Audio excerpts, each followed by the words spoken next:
Bismillahirrahmanirrahim.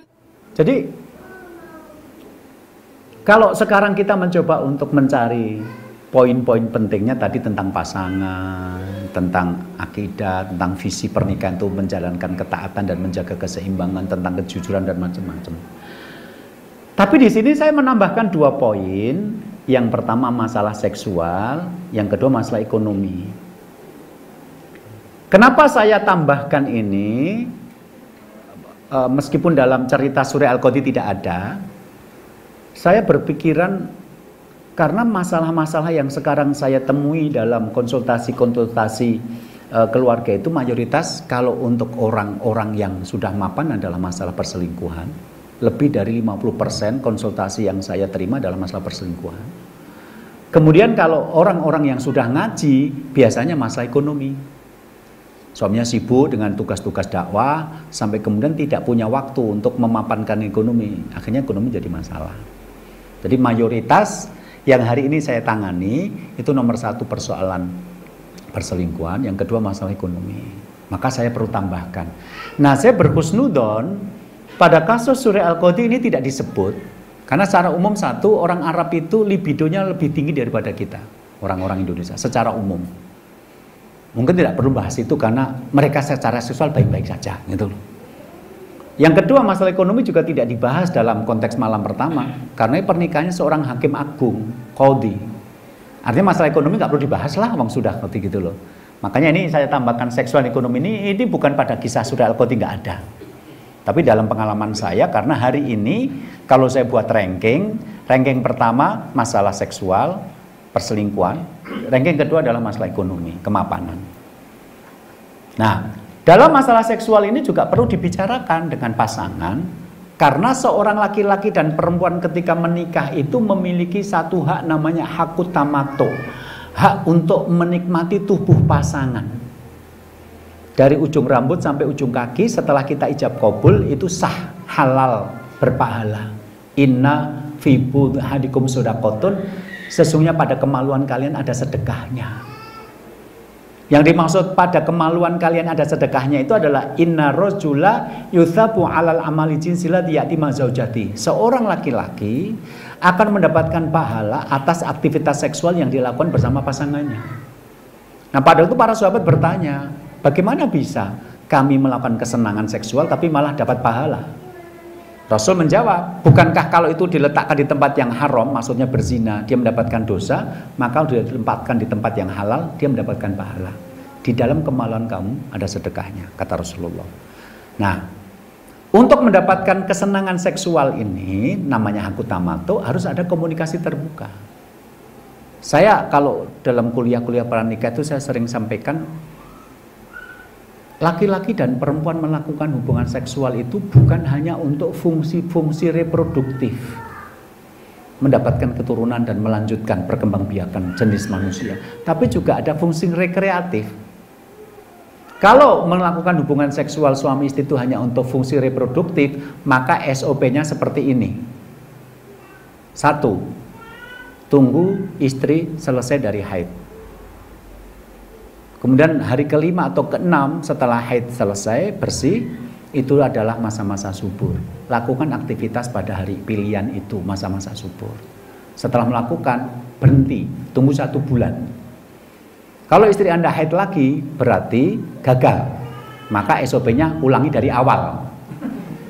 Tapi kalau ternyata setelah itu istri Anda haid, tidak haid, berarti hamil, berarti sudah berhasil. Jangan melakukan hubungan sampai 9 bulan kemudian, sampai anak Anda lahir. Kan hanya untuk punya anak, kan sudah punya anak sekarang, sudah dalam rahim. Tunggu sampai lahir. Jadi kalau ada laki-laki yang melakukan hubungan seksual dengan istrinya seminggu 2 kali, 3 kali, bahkan kalau pengantin baru sehari bisa 3 kali, itu jelas bukan untuk dapat anak, tapi untuk bersenang-senang. Nah, dalam konteks bersenang-senang itulah perlu ada komunikasi. Laki-laki ngomong sama istrinya, dek, kata Ustadz Trias Moro itu dari ujung rambut sampai ujung kaki ada 5.000 sel syaraf yang bisa menghasilkan getaran nikmat. Di bagian mana dalam tubuhmu yang kalau aku pegang itu kamu merasakan nikmat. Itu loh mas. Lah itu kan colokan listrik gitu ya. Ya. ngomong begitu, ndak diem toh, dipendem-pendem, mau ngajak istrinya berhubungan, ngomong meneng toh, akhirnya tahu-tahu di Facebook ada perempuan cantik, like, di WA ada yang cantik langsung pengen ketemu, gitu kok cara-caranya. Sekarang orang ngaji juga kayak gitu. Wong kamu ngomong sama pasangan muslim juga halal, itu namanya hakut tamato, itu harus diterangkan loh. Kenapa? Karena Rasul mengatakan, idza absara ahadum imra'atan tu'jibuhu, jika ada di antara kalian yang melihat perempuan di jalan dan kemudian tertarik, falyati ahlahu, pulanglah menemuinya di rumah. Fa innallati ma'aha, karena apa yang ada pada perempuan itu ada pada istrimu. Karena laki-laki kalau sudah terangsang itu nggak bisa berpikir jernih. Yang dibutuhkan tempat penyaluran. Maka kalau kamu pulang ke rumah ada istri, ya sudah, kamu akan menyalurkan. Dia cuma menjadi sebab munculnya rangsangan, tapi penyaluran tetap ke sini, ke rumah. Maka jika seorang laki-laki melihat perempuan cantik di jalan, pulang ke rumah menemui istrinya. Berarti istri jangan sampai pergi dari rumah, gitu loh. Nah kalau pulang ternyata istrinya sedang kerja di pabrik, sip malam, pulangnya jam pagi subuh jam 7, gimana coba? Jadi ini dalil menunjukkan bahwa perempuan itu aslinya ya di rumah gitu loh, nunggu suaminya pulang. Karena suaminya tuh terangsangnya kapan nggak ngerti loh. Jangan-jangan lihat iklan sabun mandi langsung terangsang. Ya, sepedaan ternyata lewat di sebuah sungai, ternyata ada perawan desa sedang mandi di kali pakai air mancur langsung terangsang. Nggak ngerti loh. Laki-laki itu nggak ngerti kok kapan terangsang.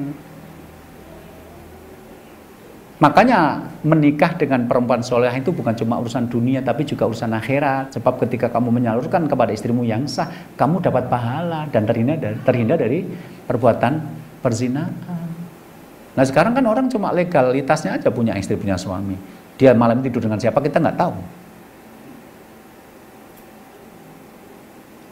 Oke. Dan ini penting bagi saya karena ternyata ini menimpa pada orang-orang yang kita anggap mengerti agama. Jadi percayalah, saya ini dikenal di komunitas orang pengajian. Jadi kalau saya cerita-cerita tentang masalah-masalah yang tadi dijadikan contoh, itu mayoritas orang pengajian. Di kalangan preman saya tidak dikenal. Jadi kalau saya ngajikan cerita-cerita tadi itu cerita orang pengajian. Nggak ada komunikasi di antara mereka secara seksual. Jadi yang datang ke tempat saya perselingkuhan itu ada yang guru di sekolah Islam, perawat dan pegawai di rumah sakit Islam, bekerja di yayasan Islam, organisasi Islam.